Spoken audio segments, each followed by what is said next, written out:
Audio Jungle.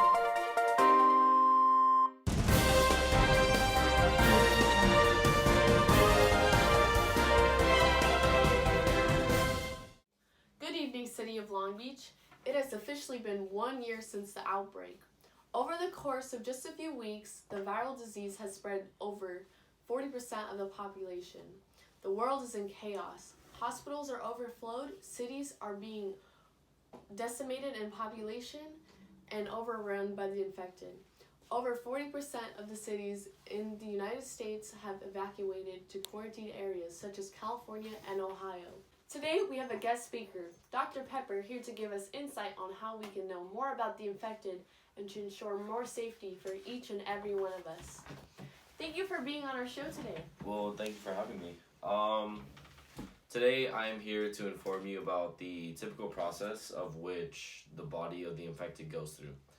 Infected people may not be technically human, but their body has a similar rotting process as other decaying bodies. Typically, there are 3 stages over the course of 9 months.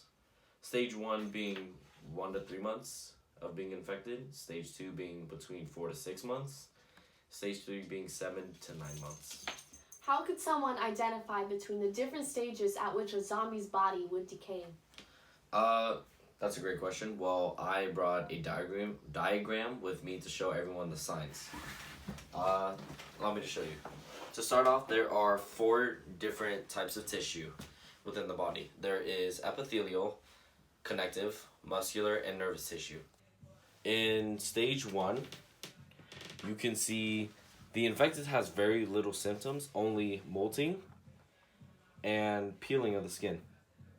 Sores are also present. In this stage, the epithelial tissue is mostly affected.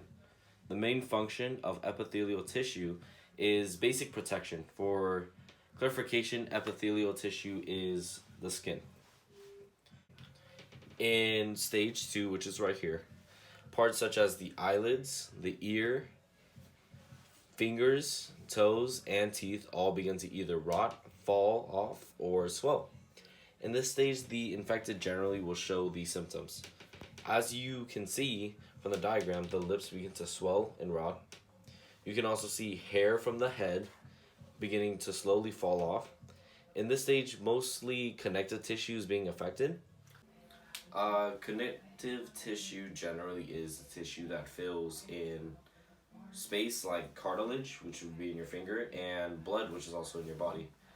For example, if connective bone tissue were to deteriorate, it would result in a loss of limbs like toes or fingers.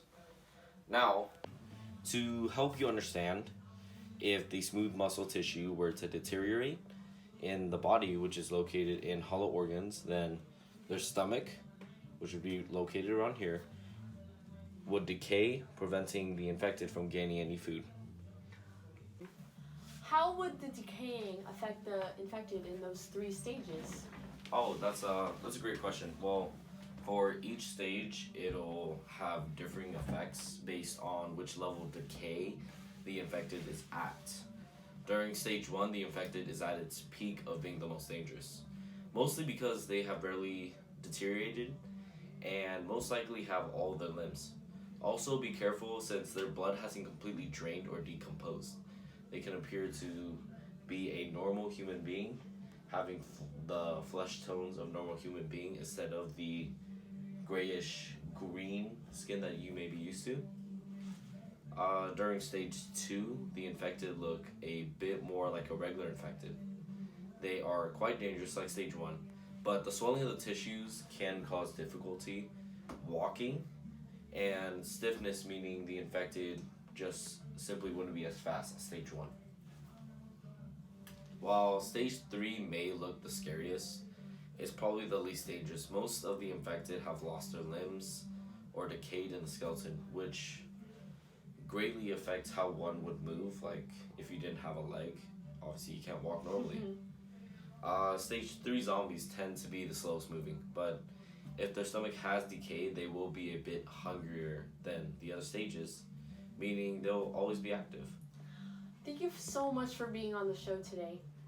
I know this is gonna benefit like a lot of people, so I just want to thank you so much for being here today. One thing before I get off is